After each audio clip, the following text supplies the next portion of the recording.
Hoje, falaremos do Marechal Mascarenhas de Moraes, um ícone pelo Brasil na Segunda Guerra Mundial, sendo o comandante da FEB naquele período. Então, quem foi esse homem? Qual é a sua história? E o que ele desempenhou pela história do Brasil na Segunda Guerra Mundial? João Batista Mascarenhas de Moraes nasceu em 13 de novembro de 1883, na cidade de São Gabriel, no Rio Grande do Sul. Ele era de família modesta. Seu pai, Evaristo Mascarenhas de Moraes, era um caixeiro viajante de Encruzilhada do Sul, e Maria Vieira de Moraes, a sua mãe. O futuro marechal enfrentou desde cedo as dificuldades de uma infância humilde.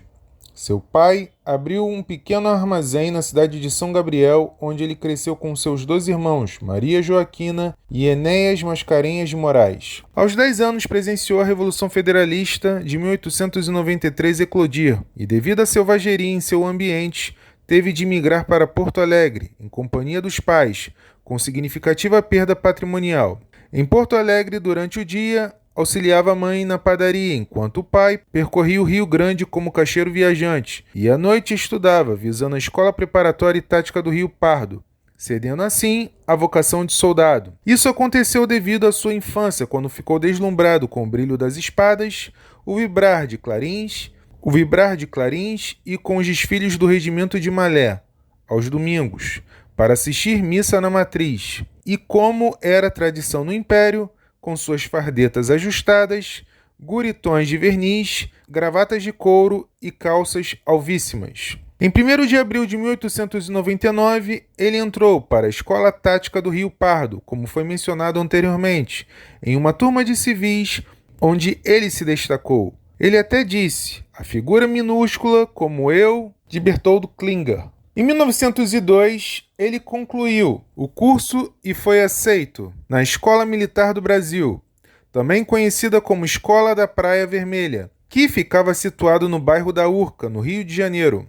A primeira missão de Mascarenhas pelo Exército Brasileiro foi na demarcação das fronteiras com a Bolívia, no Acre e Mato Grosso, em função do Tratado de Petrópolis de 1903. Lá, ele ficou por 5 anos e percorreu os vales do Rio da Prata, Paraná, Paraguai, Madeira, Abunã, Chipamano, Rapina e Amazonas. No intervalo da missão, cursou Engenharia e Estado-Maior. Como engenheiro, praticou na construção do Forte Copacabana. Ele também acusou de ridículo e pretensioso o ensino militar da época, ao conferir a um segundo-tenente o título de oficial de Estado-Maior, este modificado pela missão francesa, ao entendimento da época. Conseguiu driblar a malária e aumentar suas rendas para auxiliar seus pais e realizar o sonho de construir família. Consciente de forma clara dos momentos históricos que viveu, registrou a coincidência de 4 conterrâneos gabrielenses terem tido participação ativa na incorporação do Acre ao Brasil. Gentil Norberto, ao iniciar a Revolução Acreana. Plácido de Castro, ao colocar-se frente do movimento armado e torná-lo vitorioso. O diplomata e jurista J.F. Assis Brasil, como negociador plenipotenciário, junto com Rio Branco, do Tratado de Petrópolis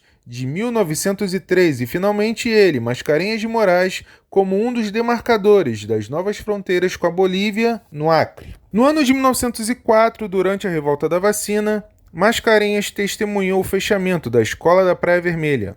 Apesar de não ter envolvimento diretamente no movimento, o evento o marcou bastante, devido à interrupção temporária de sua formação militar. No turbulento ano de 1904, o Rio de Janeiro foi palco de um dos episódios mais marcantes de sua história. Sob a gestão do prefeito Pereira Passos e do sanitarista Oswaldo Cruz, a capital do país passou por um intenso processo de reforma urbana e saneamento. A população mais carente foi expulsa do centro da cidade, deslocando-se para os morros, onde surgiram as primeiras favelas. Paralelamente, o governo instituiu a vacinação obrigatória contra a varíola, com o objetivo de pôr fim à doença. A vacinação, no entanto, foi imposta de forma autoritária e violenta, não havendo esclarecimento ou diálogo à população, que já vivia sob uma pressão social devastadora devido às mudanças urbanísticas. Devido a isso, a desconfiança e a indignação cresceram, culminando em uma revolta popular. Por uma semana, o caos tomou conta da cidade, Várias barricadas foram erguidas, bondes incendiados e confrontos ocorreram entre os manifestantes e as forças do governo. Entre os alvos da rebelião estava a Escola Militar da Praia Vermelha, que foi fechada após os acontecimentos. A instituição tornou-se cenário de tensões e vários cadetes, alinhados com os insurgentes, foram expulsos. Em 1905, Mascarenhas foi promovida a alferes aluno, o que corresponde a cadete nos dias atuais. Ele iniciou sua trajetória no 1º Regimento de Artilharia de Campanha em São Gabriel, onde serviu até 1909. De retorno à demarcação no Acre, em 1915, teve lugar 2 fortes ligações sentimentais. Primeiro, o casamento com sua conterrânea, Ada Brandão, com quem viveu ligação modelar e teve um casal de filhos. A segunda, sua ligação com o Regimento de Artilharia Montada, ou Grupo Floriano, onde penetrou afetivamente nos mistérios da artilharia, inclinação despertada na infância à vista do heróico e legendário Regimento Malé e por ouvir suas bélicas tradições. Ali foi guia, seguro e esclarecido o seu amigo desde o Rio Pardo, o capitão Bertoldo Klinger, ou Bertoldo Klinha, em alemão, no caso o sobrenome, que cursara de forma brilhante a artilharia no exército alemão. Era a época da Revolução Cultural, levada a efeito na defesa nacional, entre outros, por Klinha, ou Klinger, Leitão de Carvalho, Euclides Figueiredo e Paula Cidade. Consciente disso, das constantes intervenções da escola militar na vida política do Brasil, desde a campanha republicana no Império, o coronel Mascarenhas de Moraes fez um levantamento de todos os movimentos ocorridos em escolas do Exército. No caso, Praia Vermelha, Realengo, Porto Alegre e Rio Pardo. Determinou suas causas e tratou de erradicá-las. Ao eclodir a desastrada intentona comunista de 1935, empregou os cadetes na erradicação do foco na Escola de Aviação, em apoio à ação da Vila Militar, e a reação liderada pelo então Tenente-Coronel Eduardo Gomes, no 1º Regimento de Aviação. Coube aos cadetes render e conduzir a sua presença na Escola Militar, os 2 principais chefes do levante na Escola de Aviação e conduzi-los, presos, à 1ª Região Militar. No dia 27 de novembro de 1935, foi também marco de erradicação das revoltas na escola militar, fruto da manipulação externa, da pureza e do romantismo cívico da juventude militar, combinada com a desassistência interna. Sobre isto, registrou o coronel Mascarenhas. Sob o meu comando, pela primeira vez no Brasil, os alunos da escola militar saíram do quartel para defender a ordem e as instituições. Mediante assistência dedicada e permanente, foi requerido no sentido de que os cadetes, os futuros oficiais, fossem preservados das ideologias que provocaram um reboliço naquele período, nos quais se inseriam o comunismo e o integralismo. E é claro que esses homens fossem instruídos no respeito à lei e à disciplina, fundamentos de todo o ordenamento jurídico do Brasil. A ação de Mascarenhas foi providencial, relevante e importante para a vitória do Brasil no conflito, tanto na fase defensiva no Nordeste, como na ofensiva na Itália. Na fase defensiva, como comandante da 7ª Região Militar, no Recife, Mascarenhas disse: assegurar a integridade do Nordeste, o saliente nordestino, incluído no cinturão de defesa estratégica dos Estados Unidos contra possível ataque alemão, partindo da África, até que ocorreu o desembarque vitorioso americano naquele continente. O correto e eficaz desempenho dessa missão é atestado pela citação do presidente dos Estados Unidos, Franklin Delano Roosevelt, ao conceder-lhe a Ordem da Legião do Mérito. Conduta excepcionalmente meritória, de setor que incluía bases aéreas e portos. Organizou e dirigiu a defesa dos mesmos quando era constante a ameaça de ataques. Sua previsão, excelente critério, iniciativa, habilidade para organização, faculdade inventiva e superior direção contribuíram de maneira inestimável para a continuação do esforço de guerra no Nordeste. A liderança de Mascarenhas durante a Segunda Guerra Mundial como comandante da Força Expedicionária Brasileira consolidou seu nome na história militar nacional. À frente de soldados brasileiros nos campos nevados e montanhosos da Itália, o então general Mascarenhas conduziu a FEB em batalhas históricas, obtendo vitórias em Monte Castello, Castelnuovo, Montese e Fornovo. É importante dizer que seu primeiro ato foi a centralização do comando depois dos insucessos de Monte Castelo, particularmente o preparo e conduta das operações de combate. Depois disso, as ações da FEB foram conduzidas com sucesso, assinalados pelas vitórias de Monte Castelo, Castelnuovo, Montese e Collecchio.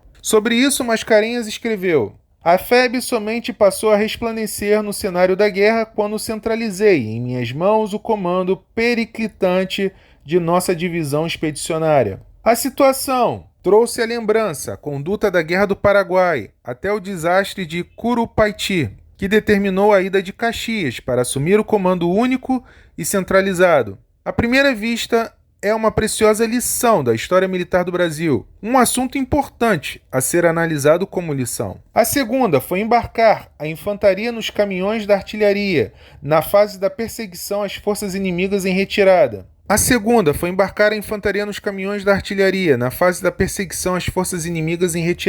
Essa decisão determinou a surpresa tática das unidades alemãs que tiveram a retirada cortada pela FEB, através do rio Pó. Isso resultou na rendição de 15 mil alemães e o abreviamento da campanha. Esse feito trouxe à lembrança a manobra desbordante de Caxias, de Piquiciri, através do Chaco, com o desembarque de surpresa em Santo Antônio, entre o grosso adversário e a capital Assunção.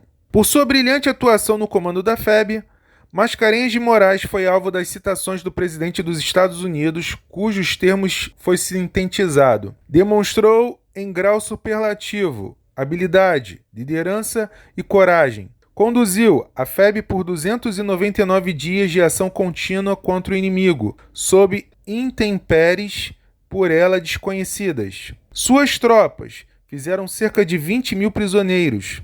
Cumpriu todas as missões recebidas dos oficiais do Exército dos Estados Unidos, sob cujas ordens serviu, demonstrando suas magníficas qualidades de líder de combate. E houve também uma outra citação. Dirigiu hábil e corajosamente operações contra resistências, sob condições adversas do terreno. Neste afã se expôs o grave perigo nas áreas avançadas. Pela sua vigorosa e sábia direção, a FEB mostrou adaptabilidade e zelo na execução de cada missão, o largo conhecimento profissional e habilidade para cooperar e coordenar com as unidades aliadas envolvidas nas operações granjearam-lhe créditos e estão em acordo com as mais altas tradições dos exércitos aliados. Durante a campanha da Itália na Segunda Guerra Mundial, o general Mascarenhas de Moraes, comandante da FEB, enfrentou desafios que iam além do campo de batalha, como foram mencionados anteriormente.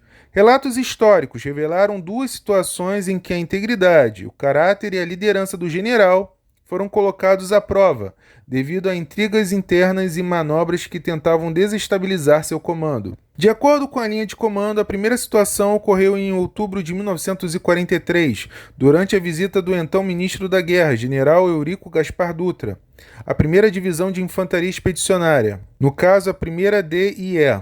Na ocasião, alguns oficiais tentaram convencer o ministro a substituir Mascarenhas, sugerindo que o comando da primeira divisão de infantaria fosse entregue ao general Zenóbio da Costa, enquanto Mascarenhas assumiria o comando geral da FEB. A proposta chegou até o comando norte-americano por intermédio do general Uden, mas Mascarenhas só tomou conhecimento da trama por meio do general Mark Clark, comandante aliado na Itália.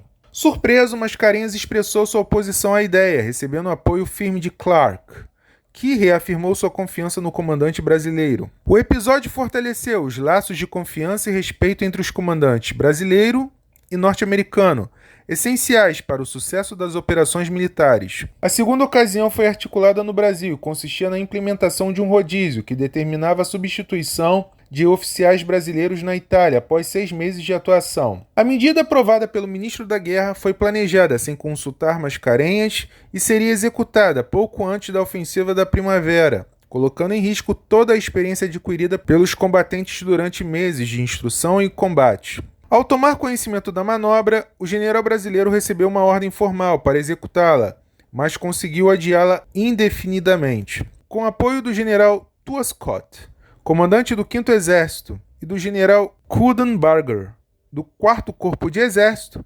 Mascarenhas restringiu o uso de transporte aéreo para o rodízio apenas a casos que favorecessem o cumprimento da missão. Dessa forma, ele aproveitou a oportunidade para repatriar discretamente alguns oficiais por motivos de saúde ou inadequação. Esses episódios reforçaram o papel de Mascarenhas como um líder que priorizou a missão e os valores militares acima de interesses pessoais. Ele deixou como legado duas lições fundamentais. O líder deve fazer o que precisa ser feito, independentemente das dificuldades, e deve sempre se orientar pelo compromisso com a missão, mesmo diante de pressões internas ou externas. Reconhecido como estrategista brilhante e líder equilibrado, Mascarenhas foi exaltado tanto por seus compatriotas quanto por líderes aliados. Sob sua liderança, a FEB não apenas conquistou vitórias táticas, todavia também demonstrou valores éticos e humanitários que renderam reconhecimento internacional.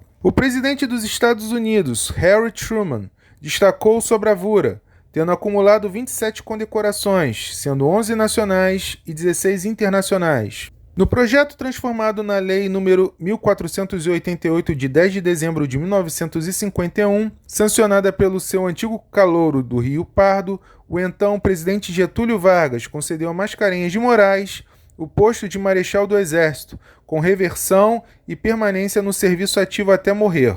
Na justificação do projeto, seus signatários se expressaram, entre outros, nos seguintes termos. Vargas exclamou: sob seu bravo comando, a FEB realizou os mais gloriosos feitos. Onde quer que tenha atuado antes da guerra, deixou a marca de uma forte individualidade e de militar dotado das virtudes essenciais à profissão de soldado. Democrata nas ideias e nos hábitos, discreto. Inimigo do ruído em torno de seu nome e atos. Modelo, em resumo, do oficial completo para quem o serviço da pátria é o objetivo supremo da existência. Na direção das tropas no estrangeiro, longe da pátria, mostrou, finalmente, como era de fato incomum, a sua capacidade de chefe militar e de esplêndido condutor de homens. Capacidade de comando revelada pela ascendência sobre os subordinados, baseado no exemplo e na confiança que soube conquistar pela prática das verdadeiras virtudes militares